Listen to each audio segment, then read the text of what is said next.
first year we have Bryce Hunt. She's kind of our main sponsor here. She's been working with us and been working really hard, and we're so grateful for her. She is the head of women at Podium. Is that your title? Director of women? You're the president of women at Podium? So it's Bryce Hunt. She's customer success manager here at Podium. And then we have Zadie Blanchett, who is also customer success here. Stephanie Ewell, she's a sales account executive. And Ruby Woodside, who's a recruiter. So they all have like different, expertise, different kind of fields that you can ask them questions in, on all those kinds of things. And are we going to talk about Podium specifically? I'll do it now. Yeah, let's have you talk about Podium a little bit and what the company does and all those kinds of things. Okay, so a little bit about Podium. It began in 2014 as a review management platform. So it made it really easy for companies to send out a textable link to their customers, gather reviews to popular platforms such as Google and Facebook, kind of build that online presence. Since then, we've added a ton to Podium, really helping businesses kind of develop an online presence, all sort of interactions with customer. And we now have, I think, so many different, hold on, I moved up. Okay, we've got reviews, we've got payments, card readers, web chat, team chat, video chat, campaigns. We're just really modernizing the way that people do business by making it textable and making it really easy. So that's a little bit about Podium. I personally use Podium quite a bit. As a recruiting coordinator, I text with all the candidates, and it makes things, when it comes to scheduling, so much faster, easier. You know as soon as I know about next steps, and yeah, I really love the platform. I use it daily. All right, awesome. Let's start with Bryce and just go down the line. Awesome. Yeah, so my day job, or my regular job, is I'm a customer success manager. And I cover our strategic accounts in automotive. So I'll work with our big automotive accounts, like locally in Utah, there's Ken Garr, Flair H. Miller, those kind of big automotive groups that have multiple locations across a couple of states. But, as a side gig, I lead the Women of Podium group. So the Women of Podium group is just an organization or a club that we have within Podium to help support women, help them move into leadership roles, have trainings and curriculum to help them get there, but also plan and hosting events where we can learn from outside speakers, internal speakers, and just learn and kind of build that community. And so it's really a fun community that we have. We've had a few events this year so far, but mostly just trying to help people build those relationships to eventually find mentors for networking. A lot of what you were talking about before is really important to us, and just trying to build those relationships. So on a kind of just a personal note, I graduated from BYU in 2016, and I graduated with an exercise science degree. I originally thought that maybe I wanted to be a physical therapist or like do something in the medical field. I knew that I always wanted to help people. Like I found joy in like helping, but I knew I didn't really want to be a teacher, like an elementary school teacher, but I didn't really find a way into healthcare. And so the branch that I found in tech is helping people. It's customer success. So if you aren't familiar with customer success, it's a great, new, huge field that is just growing so rapidly. But it's the team that supports our clients. So with software companies, SaaS companies, you typically have a product that is not a physical product. It's not something we're mailing to your door. So you need a lot of help setting it up with trainings, with making sure that the product is working and functioning properly. And so that's what a customer success manager does. And I have found that it's a mixture of teaching, it's a mixture of problem solving, of working, building relationships with the customer so that they trust you. You're continually learning to add value each time you get on a call so that they decide to keep the product and stay with the product, because we are measured based off of churn. We want to make sure that they aren't canceling, that they are renewing and continually happy, and also purchasing new products. and using more and more of Podium so we can expand our book of business and expand the revenue that the customer is spending with Podium. So I actually didn't start out in customer success. I started in sales. After I graduated, I went to Qualtrics just down the road in Provo and started as a SDR, as they call it, which is the Sales Development Representative, or ADM. There's a couple different names they have for those. So I started, just cold calling every day. And that was because I didn't really have a degree in anything. I was an exercise science major. I wasn't like primed for marketing or primed for anything else, but if you work really hard, you can do really well in sales. And so I kind of had to jump through those stereotypes of sales, and I went in it, and I loved it. It was really awesome. And I did really well and ended up becoming an account executive at Qualtrics and worked there for about a year. And when I decided that I did like it, I really loved that, but what I loved more than the bringing on new business part was developing the relationship with the customer.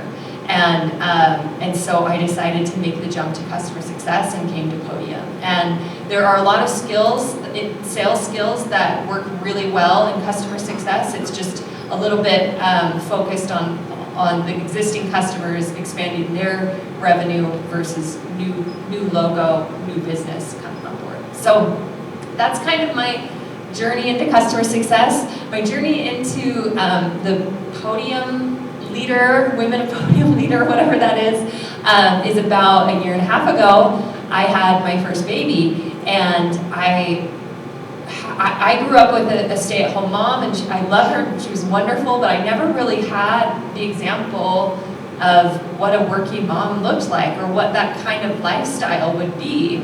And so I knew that I loved work and I was passionate about it. And so with Podium's awesome maternity leave policy and help getting back to work, I was like, okay, I'm gonna do this. I'm gonna get back to work. And I found that it was challenging, even with all of the wonderful benefits. Coming back to work and being expected to do everything, hit the ground running exactly how you were before is hard. And so I realized that there were some things that could be done to make it easier. And so that's kind of what drove me to want to do this, is like, hey, when I was leaving for maternity leave, I built out this guide on all the things that you need to talk to about your manager, like the things you should ask for, what you should, like dates, timelines, because he's not going to do all that work for you. You need to ask for that, and it's likely going to happen. So anyway, long story short, I decided, hey, I want to try and make a difference and help moms as they're transitioning in and through motherhood to make this easy and make Podium a great place to work.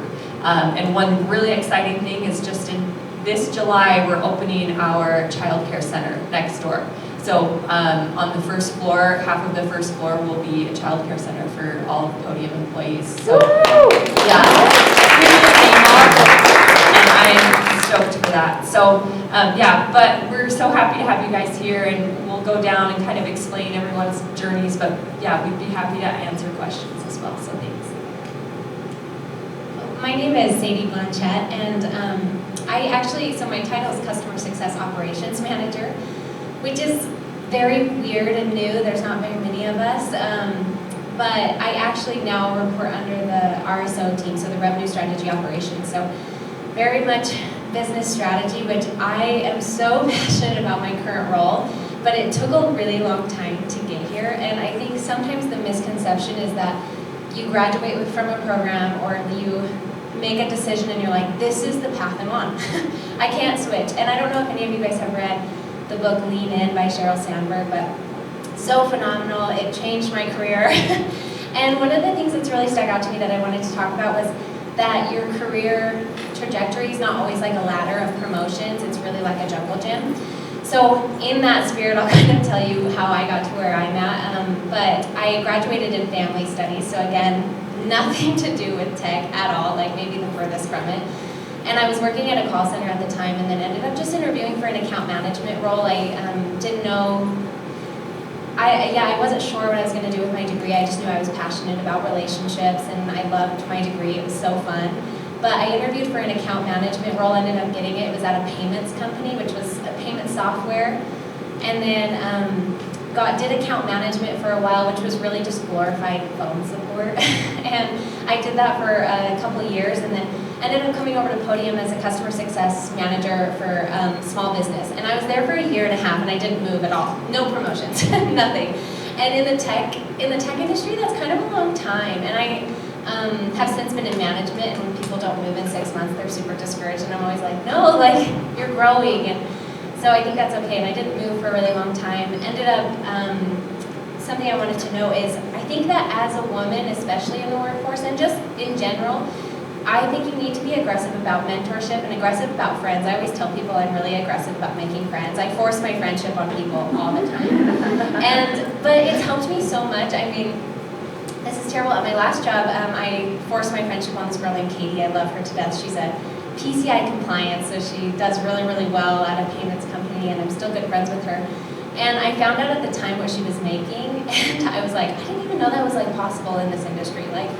And I was like, I could do that. Like, I know, like, I could be her one day. And so I started to meet with her. She told me a lot of things that I could do. And one of them was just learn everyone's job around you as much as you can, at least. Like, just listen to them. And then I think one of the things is make your boss's job easier. So if there's like anything that comes up and you're talking to your boss about, just be like, oh, I can do that. Like, I can learn that, or I can help you with that. And I think when your boss realizes that you're making their job easier, you're easier to promote. And so that was something else that I did along the way, is I took on projects that I wasn't very skilled for, I think.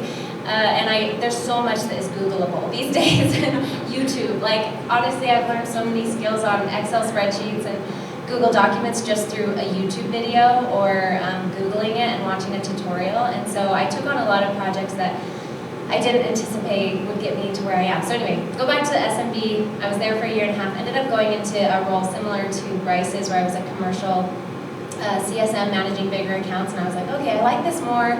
Still don't know if I love it, but I was still making mentorships. I had a lot of friends on that team, and just learned a lot about what they were doing. And then a management role opened up, and that was very lateral for me because I was going back to manage an SMB team. So again, like, not really a ladder, but I was like, I might like this better. I might like management better. So switched to management, applied for that, and managed a team for a little over a year, and loved it. But as I was in there, this is pivotal for me.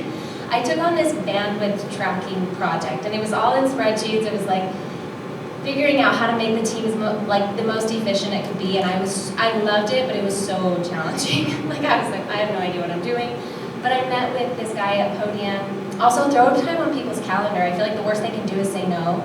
But I think people love talking about themselves, and they love to teach people what they know. It makes people feel good. So I scheduled time with him, and I was like, you're so smart. I just want to learn from you. And so he helped me do this bandwidth tracker for our team, and then it put me in a role to where my boss was like, I think you should do operations. I think you're really good at it. It was the first role that I got into that I was just like, yeah, like, I feel good about this. This is what I want to do for my whole life, I think. I don't know. It might change next year. But anyway, and so then I ended up interviewing for an operations role, and I'm there now, and I've been there for about 6 months, and I love it. I still manage a couple of individuals, but way more project-based. Anyway, I think that might be all. The very last thing I think that's really important in, like, my career is having the really hard conversations. I've managed people that are older than me, and I had to have those hard conversations of, like, I feel like this might be misconstrued, but I feel like you're having a hard time letting me mentor you because I'm younger than you, or because I'm a woman, or, you know, and I think it's okay to have those hard conversations as long as you, like, come at it like, this is how I'm perceiving it, is that what you're thinking? And then just letting that sit and having candid conversations with people that lead you and that you manage. And I don't know, it's really helped me progress and not let those barriers just stop me from moving forward. I think that's pretty much it. My name is Stephanie Ewell, and I'm not your typical Podium employee. I think besides maybe our executive level, the average age here is like 28, 29, yeah, and I have a decade on them. So coming into Podium, my journey to proceed my hop back into my career When Bryce brought up speaking today, I was like, yes, because I am a tech mom. You know, if 3 years ago I knew about this program, I'd probably be sitting in the crowd today. But I have 5 children, and 3 years ago I came to Podium when just after the groundbreaking of this building, and I had read about Podium building their new headquarters in the news. My husband actually works at Ancestry.com down the road. He's an engineer there, and so I kind of have stayed up to date with kind of the tech world and kind of what's happening here in Utah. And I had this natural kind of like I was drawn to this tech space. And so even as I just read on KSL about a new building for this company Podium, got me researching a little bit about Podium and the story. It just really kind of got me interested in learning more about Podium, and a lot of my neighbors' husbands are in tech sales. And all of my jobs before I had children were kind of sales related without being a typical sales job. I always felt like that was one of my strong suits, was, you know, making relationships, and if I'm a fan of something, you know, I felt like I could sell anything. And so, so when I came to Podium the first day, it was actually a networking event. I had been at a point in my life where my baby was about a year away from kindergarten age, and he actually, our school locally, my kids go to a charter school, and they have all-day kindergarten. So I was kind of thinking ahead, and I thought, you know, my husband just started his engineering job as a remote employee about 3.5, 4 years ago. So even a year before this thought process started for my own career path to jump back into it, I thought, well, you know, you're going to be home all day working, and our kids are going to be at school all day, all 5 of them. Why don't I, you know, kind of think about maybe going back to work myself? And so I was really grateful to have that decade. My oldest was 10 when I started working again full-time. And so I was really, I don't, you know, regret anything about staying home full-time for those years. Really loved those memories, and I didn't think my path would have a full-time working position in it at some point, but there was this newfound kind of passion and ambition kind of, you know, sparked inside of me at that point in my life. And so it just kind of seems like I look back and all of the, you know, everything just fell into place. Seeing that article about the Podium headquarters, you know, groundbreaking, whatever, ribbon cutting ceremony, I think it was, to then getting my resume kind of updated, and I actually lined myself up to start at UVU to finish my last 3 semesters of my bachelor. I thought, I'm not marketable. Like, no one's going to hire me with being 3 semesters shy of a bachelor degree. And so I honestly wanted to get into software sales, but I thought, I don't even have the qualifications, you know? And so I ended up getting enrolled to start UVU that winter. And in August in 2018, there was an event here at Podium, hosted by Podium for the Utah Women in Sales. So there's a little networking plug. If all of you are on LinkedIn, go ahead and look up Utah Women in Sales. Give them a follow. We have an event coming up here at Podium, hosted for Utah Women in Sales. You don't have to be in tech sales. You can be an engineer. You can be customer success. It's a really great network of just women that work for tech companies here in Utah. The founder, one of the founders actually works here at Podium in recruiting, Becca Brewer. So anyhow, Becca was one of the first people I met when I walked in those front doors. And there was an event here. It was a packed house. There were breakout sessions afterwards.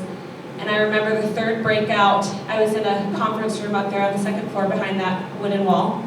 And it was just a conference table, about a dozen of us. And there was a gentleman next to me, and he had this notebook on the table, and it was a Podium notebook. And I was like, I'm feeling this Podium place. Like, this is really cool. Like, the building is awesome. And I liked their story that I had read on KSL. And I thought, like, this is a really great opportunity. I came by myself. I didn't know anybody. I was just like, I'm going to just go and network, because It takes me about a year and a half to get my bachelor's, and then by then, if I have friends at Podium, maybe they'll hire me. This is my thought process. So it turns out we left the last breakout session and came back down here, and it was sort of like, well, thanks for coming, everybody, have a great night. And people were just kind of congregating and talking. And I was like, this is the time where I could either just go to my car and leave and go on with my plans of like my bachelor's and try to come back here in a couple of years.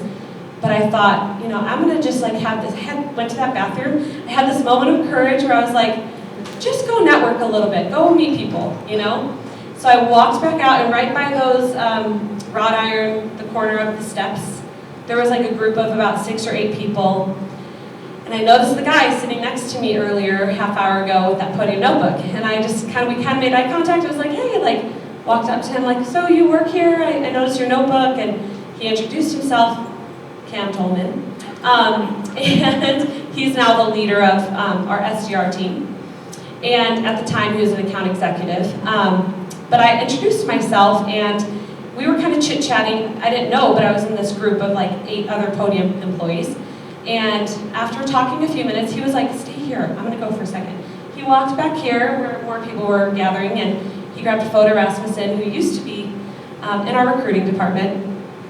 And she came up and said, like, what's your LinkedIn? And we kind of linked in together and got my number. And she said, I want to call you Friday, is that okay? And I said, yeah, that's awesome. So on Friday, she gave me a call, and I remember my kids were home, it was summer break. I went to a parking lot somewhere to take her call so I could have quiet, I didn't know what this was all about. I just thought, are we just networking here, like making friends in the tech space, Photo was my new friend. And lo and behold, she was interviewing me. She's like, so this is going really well. I got your LinkedIn. Can you send me a file of your your resume? Cam wants to refer you to the inbound SDR role. And so can we start the interview process with a phone call on Monday? And I was like, oh my gosh, I'm being interviewed right now. So it was really a surprise and really exciting. I kind of went deep dive into that whole journey because kind of along the same vein of what Zadie said, sometimes your path or the trajectory you're on might look a certain way, or you think that this is what I want to do in my career, and it can be surprising, and things can show up, and it can take a lateral shift or a different path. But just to have courage in those moments and put yourself out there, to be open to experimenting with new things that you've never done before. I ended up getting that SDR role after 6 interviews at the time. I think they were thinking about me, they weren't sure. So it took a couple extra opinions. But after being on the inbound SDR team, which is the very entry-level sales role, I actually, from month 1, was a leader on that team. So all 6 months I was in the first or second position of setting the appointments that closed the most revenue. And so I led the team the whole time I was there. From that role, I was promoted. At 6 months, you can be promoted if you have a good track record, to the outbound SDR role. And so I went to the auto team as an SDR. And that was a little short-lived because I got asked to interview for managing the inbound team after 2 months of outbound. So I kind of went back to where I started, and I managed a team with a co-manager because the team was getting really big. And I did that role for 6 months. And then I actually managed SDRs for another 8 months through COVID, the healthcare SDR team. And at that point, COVID was really hard hit for the healthcare team and small business here at Podium. And so we actually had some shifts in the sales department, and we actually dissolved the SDR role on the healthcare team. And so I was kind of well, what are we going to do with Stephanie? I'm managing a team that doesn't exist anymore. And so it was a little bit of that lateral motion that you mentioned, Zadie, but I went back to the SDR role, but in the commercial team, which I don't know if you've noticed, but small businesses up to roughly 15 locations, sometimes 10 to 15, and then the commercial space is 15 to 200 locations. So I had bigger accounts that I was setting for and closed, set enough revenue that closed in the 2 months I was there that some people had done in a year on the commercial team. So I think that having that small business perspective and kind of maybe a little more aggressive and bullish about the way I was working in the commercial space paid off. But at that point, I was really scared to jump into the AE role, but I felt like there was an open opportunity and I jumped at it. So for since October 1st, I've been an account executive. I have 12 states in my territory, and it's the small business auto team. So I sell to used car dealers, power sports, marine dealers, and RV dealerships. And so I've had from anywhere from 110% to over 200% quota attainment since becoming an account executive. So I'm really just like, the fire has been lit underneath me, and I love what I do. I don't know what my future holds. I feel like I'm going to retire from Podium someday. I'm 39 next month, and so got still a good couple of years ahead of me, right? But I always thought it would be fun to just break all the glass ceilings, be the first. I was the only woman on the auto team, when I was an SDR, and then becoming the first female manager of the health, I was the only female manager at the time. There had been female managers in the SDR team before. But these exciting kind of go ahead and give me something that's never been done before, and that challenge, and I encourage each of you to kind of find those challenges in your own career path as well. But who knows, maybe I'll be an account executive forever. My husband and I were talking the other day, and I never went into work. We were fortunate enough not to have to go and work for money. I mean, we were making do. We were making do with my husband working. I kind of jumped into this for my development and experience, and it just felt right for our family. But this is probably the first year where I most likely will eclipse what my husband makes, and that's mind-blowing. What? I never thought that could be possible. So there are glass ceilings to be broken, and I hope you guys all feel excited about and proud of being in the seat that you are right now. To jump into this space is very exciting, and we live in the best place to do it. So yeah, great to have you guys.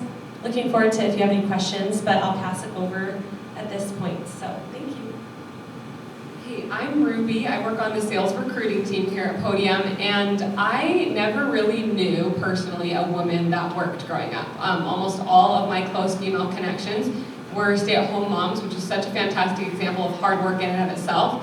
But it really only ever occurred to me that I might want to work when I began working my last few semesters of school at BYU Radio. I was a production assistant for the early morning show and assistant to the host. So I'd get there at 5 a.m. every morning, and I'd produce radio segments, stuff that you hear about hair care or positive thinking or things like that. I would pitch those to the hosts and then develop a whole series of questions to ask. And I would also meet the in-person guests at the front desk of those early hours of the morning. So it was a great chance to meet people. It was just like William said, it's all about who you know. I got a few job offers and connections and a lot of LinkedIn friends through that. From there, once I wasn't a student anymore, I couldn't work at BYU Radio in that exact position. I began working for a dental marketing company. I wrote about teeth. I know a really unusual amount about whitening and crowns. So I produced SEO content, which is search engine optimization. So really kind of playing the game to say the right amount of words in the right amount of order so that these dental companies could show up #1 on Google. So I learned a lot of great skill sets there, but eventually got really tired of talking about Invisalign in a million different ways because each article had to be unique, and I wrote about the same kind of 5 topics over and over. So that was a good challenge in and of itself. I learned a lot of good teeth humor. But from there, I was getting close to graduating. I really wanted kind of a full-time job, and I began talking to people. I called all of my friends, FaceTimed, phone calls, asking them, what do you do? Who do you work for? Do you like it? Who can I talk to? And I was actually chatting with a friend one day, and she's like, oh, we're actually interviewing to replace me in my position. So I interviewed for it and became executive assistant and operations manager for an LDS sex and relationship therapist. And so I was her only paid employee, and really kind of just started out doing emails and managing her private practice, which she did online, and it eventually turned into events that we were throwing all over the country, online courses that we were selling, evergreen content that could just sit there and make money all on its own. We kind of created an online presence for her through Instagram, Facebook. We started a Facebook group. We started a YouTube. She has a Pinterest, a podcast. I'd never done any of these things before, but it was incredible. At each step, I felt like I was really had the opportunity to become a master of whatever it was that I was doing. Once again, Google's a great tool. YouTube, you don't know how to do it, you can figure it out. And it was a really fantastic opportunity. And we ended up hiring 3 people to replace me, and that was really validating. So that was a really great opportunity, but as it kind of began to grow, I realized there wasn't a lot of growth within this specific role. And I've learned a lot, but I was kind of ready to leave the mental health space. It was a great chance to help people, but it was quite draining. There was a lot of different companies that I'd driven past on the freeway, like I'm sure many of you do, and I'm like, Podium seems cool. And so I chose the specific companies that looked attractive to me and went for it. So I saw the posting for a spot on the recruiting team, and I'm like, recruiting, great, talking with people, helping people move forward in their careers, being with them in these vulnerable moments. Interviews are so stressful. Doesn't matter how confident you are, people get shaky, people get nervous, you forget really basic information about yourself. We've all been there, right? And so I decided, I'm like, hey, Podium, I'm gonna go for it. And so I applied and then saw that I knew people that worked at Podium. So I FaceTimed all of them, some of them multiple times, and asked, okay, tell me about Podium. I want to learn about the product. What do you think people would really value? Do you know any of the recruiters? Tried to message recruiters, so I found on LinkedIn and say, hey, I'm interviewing for a job. Who can I talk to? So I really kind of did everything I could to prepare myself to be the best possible candidate for the job. Interviewed and got it. And I've been working here for the past few months. I've so enjoyed interviewing people. I don't do a lot of the screening interviews, but I am there in the early moments of the interview. I hop on, make sure they get all set up, answer any questions they might have. And something that I guess surprised me about being in recruiting is how much these people want you to succeed, how much they want you to get the job. I guess I was always seeing these people as gatekeepers, looking for any excuse to turn me away. But we have these goals. We want to fill these seats. We want you to do well in the interview. And shadowing a lot of these interviews in my first few weeks at Podium, it was fun to see these hiring managers trying to help the candidates give the right answer. Like, if they asked a question and the person didn't really get to the point, they'd try to help them. They'd ask a follow-up question. They'd try to restate it. They're giving every opportunity for you to succeed, and I think that's something I wish I had gone into a lot of my interviews feeling and having confidence in, is that these people really want me to succeed, and it's up to me to do all I can to prepare to be successful in the interview. But anyway, that's a little bit about me, and I've really loved my time at Podium. You guys are awesome.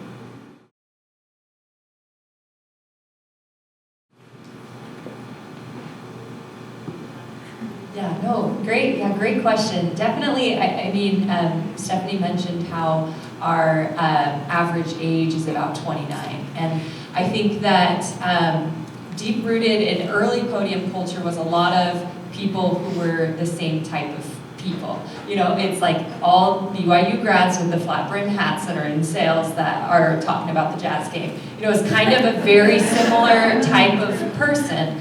And that just happened just because Podium was honestly just trying to stay afloat in the first year or so. You know, so you're hiring your friends, you're hiring your family, and we're just trying to keep this company afloat. So our CEO has even said that it was kind of on the back burner to its fault that we thought about diversity and inclusion. But over the last 2 years, 2 or 3, well, probably 2 years, we've really made an effort to building out different clubs and to help represent different minorities. So we have the Women of Podium Club, which I've talked about, but we also have the Pride at Podium Club. We have, so representing LGBTQ plus and allies.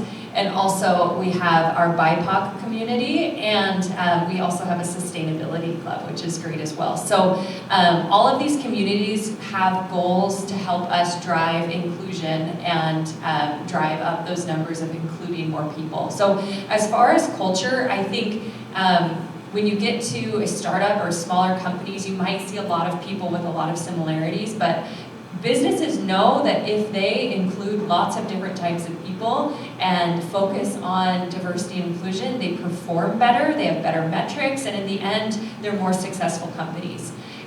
So definitely, I think we've all felt our share of, being the only female on the team, or, in other ways, kind of feeling a little bit outcast in the beginning. But I think that companies now more than ever are putting a big effort and focus on that, and that you're in a good space. So I would, if you are interviewing, ask about, hey, do you have, what are your metrics around diversity and inclusion? Like, what do you guys do to help drive that? Like, talk to me about your culture.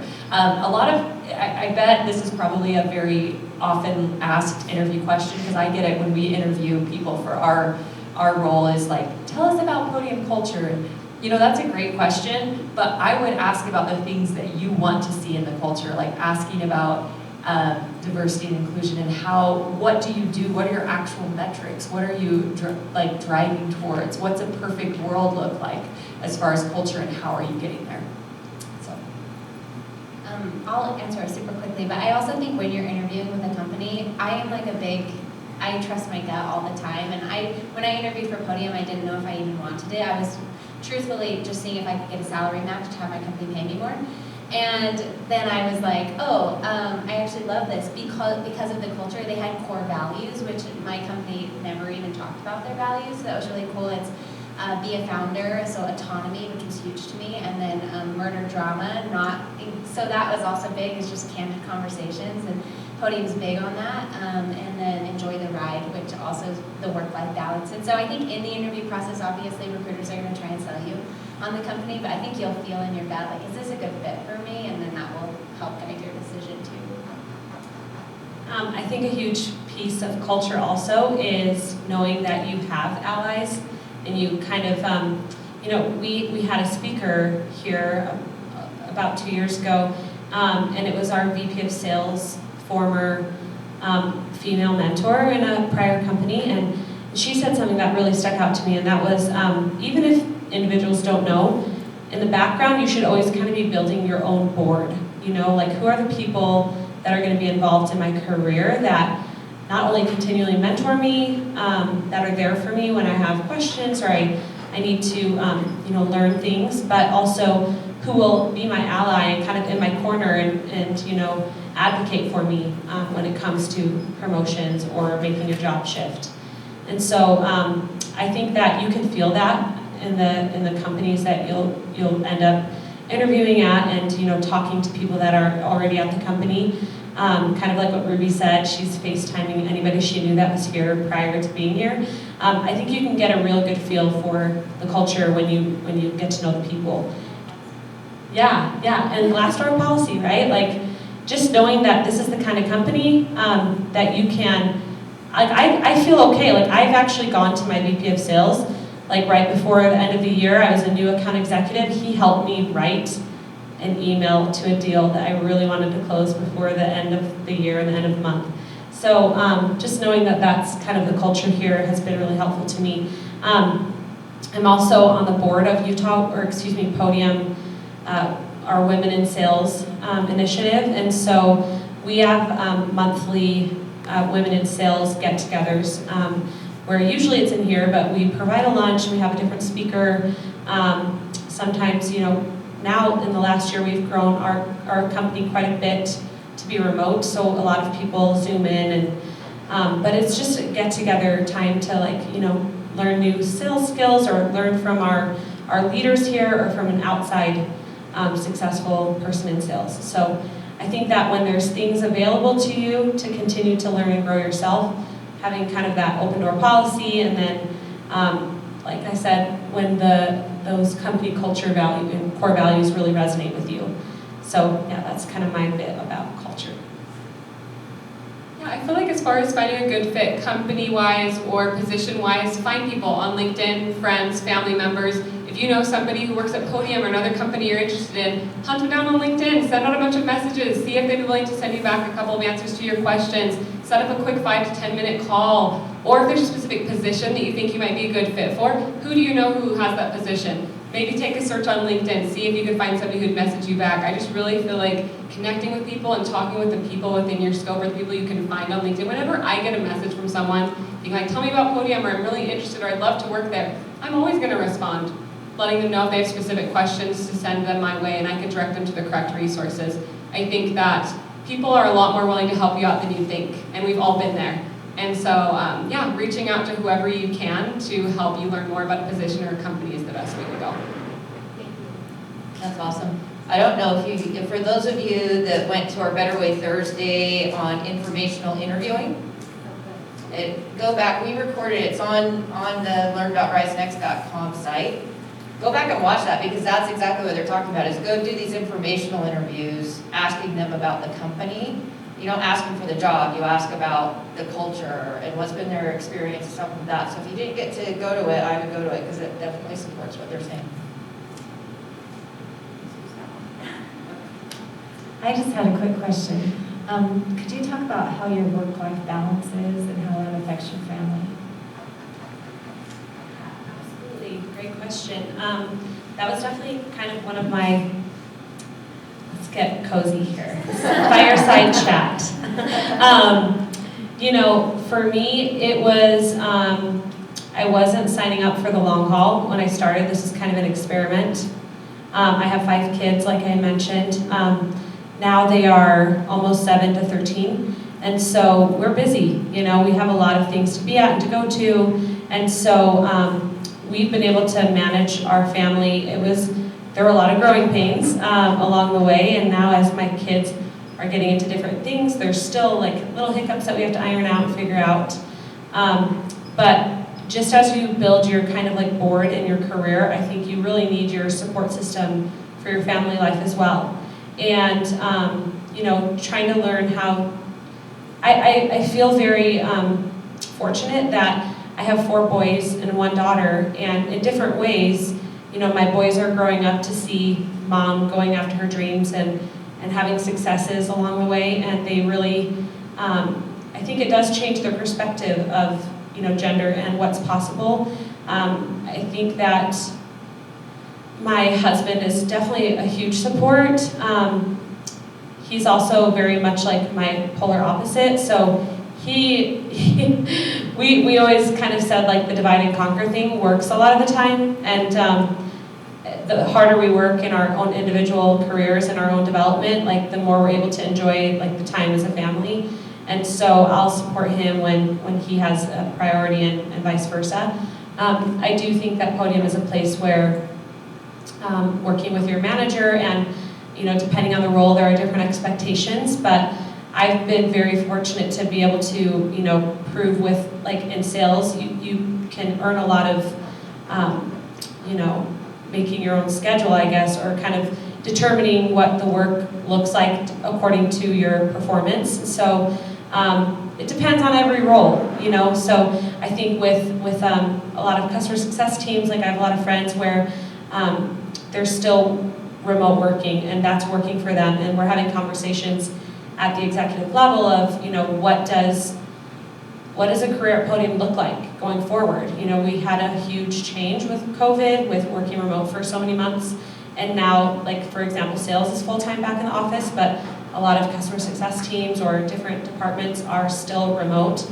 So it's also dependent on your role, but I do think that working hard and leaving your own contribution will open up the door to kind of like allowing you to make that balance a priority and make it look like you want it. And you should be able to ask for those things, you know, in the interviewing process, like your leader mentioned. What was your name in the red jacket? I'm Trina. Oh, hey, Trina. So, you know, I loved how Trina mentioned that, like, you're actually interviewing the company too, like, in your interviewing process. So it's like, you know, I need these certain things to make this work with my family.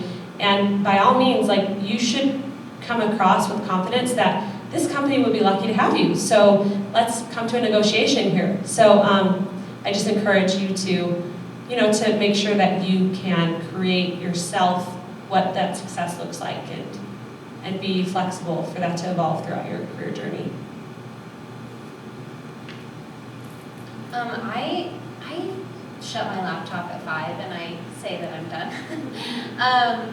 Mostly because I know, okay, so I'm gonna start over. The biggest thing I think is working with your boss to say, like, what does success look like in this role? And as long as you're hitting those success metrics, I think you need to be like forgiving of yourself. And sometimes, especially in tech and in different places, we glorify people that are sending out Slack messages at 9 p.m. And it's like, no, like we don't want to do that. And so on my team specifically, we actually do focus a lot on sustainability and making sure that people aren't getting burnt out. And so take a day off. Like I think a lot of tech companies around here will do unlimited PTO. I would keep track of your PTO because you'll find at the end of the year you've only taken like 4 days. And then you're like, oh gosh, like sometimes, I don't know, like, but so I think prioritize time off for yourself because I think especially you might not have a boss that's thinking about it and they might not be like, hey, you should take time off. So I think thinking about that yourself, like making sure you're like measuring your own burnout meter, and then in most jobs I think that it's very reasonable that you can shut your laptop at 5 and be done, especially if you know what success looks like and you're on a one-to-one cadence with your manager to know like I'm being successful in the role that I'm doing. That's really, really helped me to just maintain that like really good work-life balance. Because I know I'm being successful even if there's always things I could be doing. I'm like, nope, I'm gonna go walk my dog. That's great. I think another thing that goes along with a lot of what they were saying is determining what that looks like to your manager. Like me, I have a young daughter, and so I usually finish the day around like 3:30 if I don't have calls, and then after she goes to bed, I do a little bit more work. So it kind of just depends on what your schedule looks like. But the biggest thing I would say for work-life balance is invest in yourself. And so it might be scary with childcare costs or hiring a cleaning lady or hiring out help, but invest in yourself, because if you can invest in yourself, you can get to a point in your career that's just so it would be so easy for you to take care of that. So at the beginning, it might be a little bit scary to move forward with that housekeeper and move forward with the child care, but invest in yourself. One book I would recommend reading is Drop the Ball by Tiffany Dufu, and talks a lot about that work-life balance, which in reality is kind of a myth. That's not really something that you can really attain. But I like to think of the analogy of, you're constantly juggling balls, and there are work balls that are going through the air, and there are family balls that you're juggling. Some of those are glass balls, and some of them are plastic. You've got to make sure that you might have to drop a plastic family ball to save a glass work ball. I don't know if this analogy is working yet. Okay, is it working? Okay. So sometimes you might have to sacrifice something from family. You forget your child's, crazy hair day, and it didn't happen. It was crazy hair day. It was a plastic ball. She's just going with normal hair. But there was a work ball that you had to pick up. But then there's going to be like a doctor's appointment or a family ball that's a glass ball that you can't afford to drop. So your work ball, making it to this meeting, that's going to drop, and you're not going to be able to go there. So you have to be willing and able to sometimes drop the ball, because you're not always going to be able to keep everything afloat. But the best way to do that is make sure you have, crucial conversations with your partner or whoever is there to help you with support, and say, hey, maybe I always did the laundry, but I think we need help with you doing the laundry, and I'll do this, and we can have an hour-long conversation about gender roles and stereotypes, but you can talk through those different jobs and responsibilities and how you need to divvy those out, because obviously it can't all be on you. So like I said, I could go for hours on that, but that's what I would say. Yeah, I would say equal partnership. If you have a partner, use them. Towards the end of my schooling and entering into the workforce, there was a lot more time that was occupied for me, and so I sit down regularly with my spouse and we evaluate how things are doing, household responsibilities, chores, things like that, and we both know who is in charge of what and when. And it's an agreement we've both made. I'm not just the boss divvying out the household responsibilities, and I think that's really raised a lot of love and respect in our own home and has helped both of us to thrive at home and at work. So that's my I've been a stay-at-home mom a lot longer, 16 years. I'm going on 16 years. But I'm in the same situation. My youngest is going into kindergarten. And so it's like, I have a year. Focus. What am I going to do? Schooling, what it is. At your guys' company, so this kind of thing, you guys, college, you didn't finish. I think you said college. So you haven't quite finished, or I don't know if you've gone back, and you finished. I don't have a degree, but, this was my stepping point to see where I want to go. I'm more interested in security, that's my field, but how is your guys' company in like the entry level people, because which a lot of us are, of like what skills, what things, what degrees, what are you guys, the core value are we, I want that bachelor's degree, I want that master's, I want that associate's, no, that certificate's good, that's, what does it look like? Does that make sense? I know you guys are sales, but. Yeah, I think that's a great question. So it 100%, this is going to be kind of an unsatisfying answer, depends on what kind of role you're applying for. But in all the interview processes I personally have ever been through, no one ever asked me about my schooling. They all asked about my work experience and my hard skills. And so if you have, through this program or other experiences, gained a skill set, give those examples. Talk about that. School is great. It can prove a lot of things, but it's not the end-all be-all. And I feel like a lot of companies really are recognizing that more and more, that just because you have a college degree doesn't necessarily mean you're going to be an exceptional employee. It depends on the field, obviously, but if you'd be interested in asking those sorts of questions to one of our technical recruiters, I'd be happy to connect you. Ruby Woodside, add me on LinkedIn, ruby.woodside@podium.com. I am good friends with all the recruiters in all the different fields, and I'd be happy to set up phone calls or just conversations via email where you can ask those specific questions about how much that matters for specific roles. And a lot of them have worked in recruiting at other companies, so it wouldn't just reflect their experience at Podium, but at large. I hope that's helpful. No, that's great. I agree. And I'll add to that too. I kind of caught the tail end. William, you were talking about interviewing at Facebook. It sounded like a couple rounds interviews, right? How many did you mention typically? I had like 10. Wow, yeah. But So the last one, if you have a loop interview, is 5 or 6 in one day. Yeah. Back. So it takes a lot of endurance, and honestly, I echo Ruby's sentiment of like, I was never asked about school. I had a 10-year gap of like any career on my resume, except for like hosting this little local TV channel like 2 or 3 times. So definitely I think that a lot will come across when you, like a lot of I used to interview in the sales department when I managed for the year. And a lot of what we're looking for are problem-solving skills, kind of like, are you willing to like figure things out when you're faced with like, have examples like that kind of in your back pocket during interviews and offer them, during the interview process. Speaking to things that from your 16 years of motherhood, like what are tools that you bring to the table that another, 28-year-old, we used to like joke and call it Podium, like one of those guys, there are different things that you and I bring to the table because of our time as a mother and, being out of the workforce. And like I said, like you have very valuable characteristics and skills and expertise to bring to any company because of that path in your life and what that has taught you about time management and about, managing tasks and like how to deal with 5 different personalities. Like, how can you, try to have, a workload that you then, like Bryce was talking about, like balancing things and making those hard choices.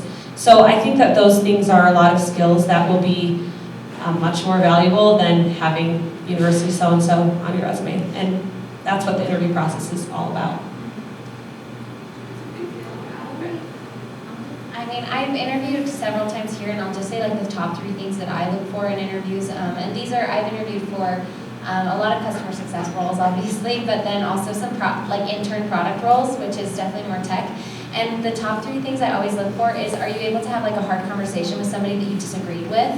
And then, because sometimes you like walk away and you were like, oh, I bet they did not get along with their coworkers. Like you can just tell, and then you're like, I don't know if we like want to introduce somebody that can't have a candid, hard conversation and then walk away with people feeling good about it. And then problem solving, just like what you said. We really want to see just like initiative owners. So like in any, like even if it's not work experience, it could be PTA experience, it could be like church calling experience, or like volunteer work where you like had to take initiative and like run a project, and you could just like explain that. But that like relative like work experience of the problem solving and initiative taking is huge, because I think it shows that you can do any job if you like put your mind to it. You're like, I'll figure it out. And then I can't remember the last one, but those are like the top two, is like how you get along with people, and then problem solving. And we've already touched on this a little bit, just in the things that you were talking about some of our non-technical skills that we have so abundantly, that a lot of young, recent college grads might have a computer science degree, but they don't know what we know how to do about negotiation or things like that. So one thing that we find sometimes in this room is, even though we understand that we have those skills in a volunteer setting, in a home setting, in a relationship setting, we don't feel the confidence in translating that into a work setting. Do you have any advice for us of how to come up with scenarios or language or ways to communicate that we know that we have these skills, but we don't know how to prove that we have them, that they will work at work? Any thoughts there on that? So, like, I remember, you took me back right away to, like, this one interview in one of those hallway rooms behind us. Ben Bruce at the time, he's now leading our expansion team. So here's the funny thing is, he mentored me how to interview. Like, he became my boss when I was a manager, but also he was my, interview. I think it was the one, like, if I didn't pass his interview, like, you don't get a job at Podium kind of thing. But honestly, we're the same age. So I'm like, I feel like a lot of skills that we have, or a lot of life experience that we have, is also coming into this interview process of like, this is just another, like, 39-year-old or another dad or another neighbor, like kind of breaking down the intimidation factor when you come into an interview. Like, I know that they have to ask X, Y, and Z questions, and they're vetting me out, here. Also keeping it as a priority of like, you're interviewing the company as well. But I do think that being genuine and authentic, just be yourself. And like I said, this is a great preparation for interviews you all are going to go on. Having those little like problem-solving examples in your back pocket. Practice these, as you go home. Like, maybe write down in a notebook, like, what if I were interviewing for a role, like, what are good skills that I think they might be looking for? And so maybe having these little, like, 10-second answers that are like, oh yeah, I'm definitely like, I've had experience with, being innovative, because one time, we didn't have this thing, on a road trip, and like, I had to think of this, things like that are in everyday life, but just coming prepared to the table to answer creatively. You can have like a set of 5 answers that you really could probably pick out a different characteristic in each scenario that applies to like problem solving, or applies to a crucial conversation, or a time when I was innovative. So just have some memorized, scenarios that you can speak to, and then just be yourself, because people can totally tell when you're like, on your best behavior and like kind of like being the perfect version of me. People just really want to see, what is this person going to be like every day in our team? Like, how are you going to contribute to the team and to the culture? So, I love the idea that Ruby talked about, like, reaching out to people in the role. In fact, this week I had somebody reach out to me and say, hey, I have a friend that's pivoting his career and he wants to get into customer success. Who are the best people that he could reach out to just to talk about the role? And if you do get those opportunities to talk to those people about a role you want to interview with, just ask them what their biggest problems are that they're facing. What does a day-to-day look like? And then you're like, okay, I can see how I would do that. I can see how the work that I could do could fix that. So then when you're interviewing, you have a little bit more background knowledge about what that day-to-day job looks like, what are the problems they're facing, and then how what you are doing could be applicable.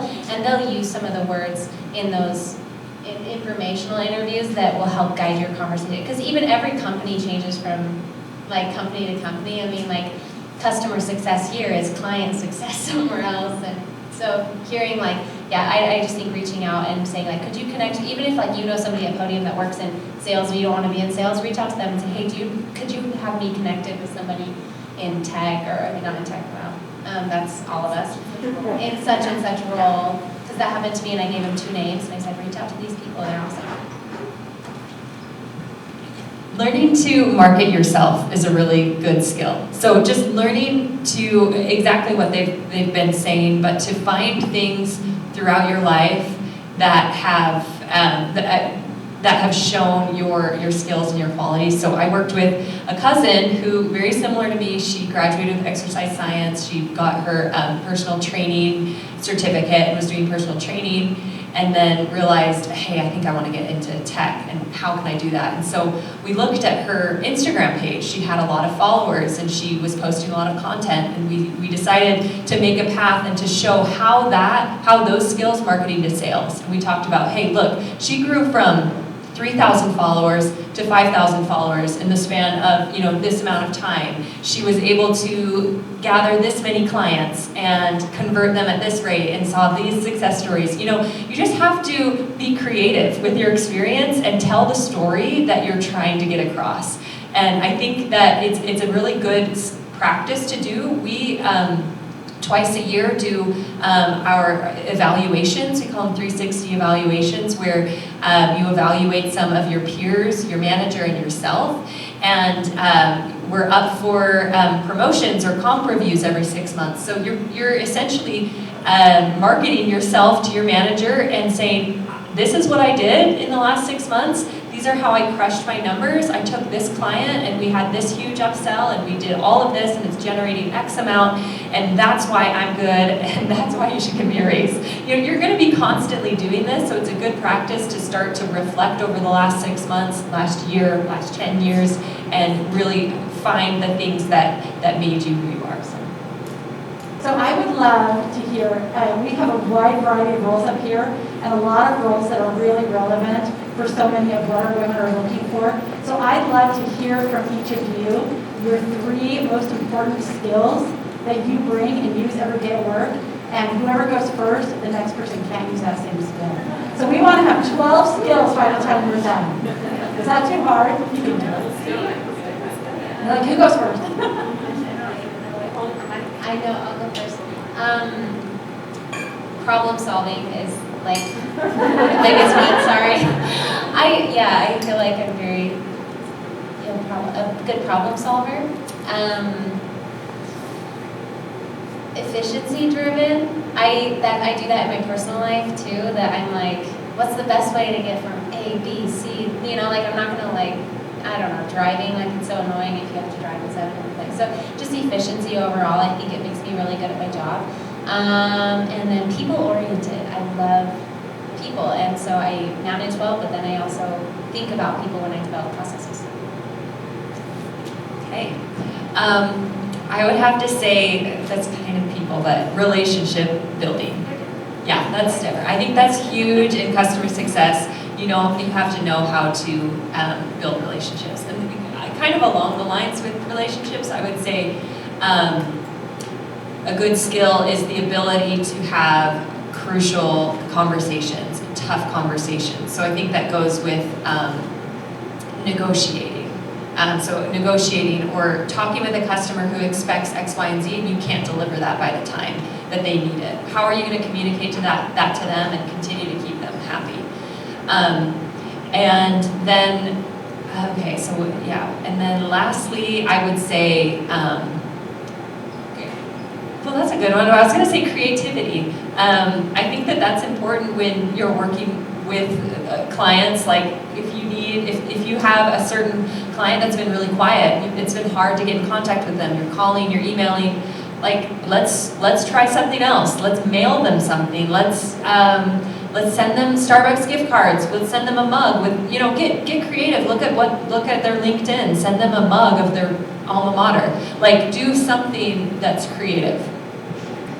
I'm going to reference a Beyonce song for my first one. Irreplaceable, right? So being you and nobody else could do the kind of job with whatever your role is, that putting your name on everything, your own unique kind of contribution.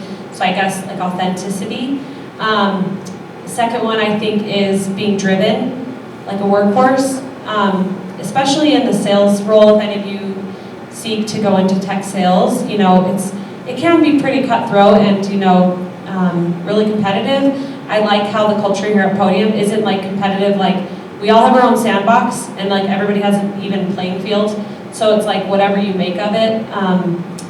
So nobody's gonna like steal your deals and stuff. But at that same rate, hopefully if you're seeking a sales role, you're actually really like hungry for being the best at what you do. And so it's fun to be like competitive with your cohorts, you know, like, hey, let's race to the top, you know, like, oh, dang it, like he just got ahead of me by 5K, like I gotta go close that 10K deal, you know? So driven and also realizing like, I feel like endurance is a really good one because, you know, coming into this role, I was obviously inbound and starting as, you know, maybe some of you are going to go into a company and the most starting point, like entry level. And I realized at that point, like, I am going to be the person, Zadie, that is like, I'm going to answer those texts from inbound leads at 10 p.m. first, and before any of the other 14 people on my team, like, they're going to be so annoyed with me because I'm the one that's getting all the you know, low-hanging fruit because I actually pay attention to the messages at 10 p.m. because I'm selfish, right? Because I want to, like, you know, get all the opportunities I can. So, but that was like in a time of the season. So I feel like having a realistic, like, work hard when you have to and like overwork your peer. Being known for that, like, I'm going to be there putting in the time because now the times and seasons have evolved and like my workload is different, but it's, you know, much more, I don't know how to explain it, but sustainable, yeah, because you kind of like build that muscle with time, so.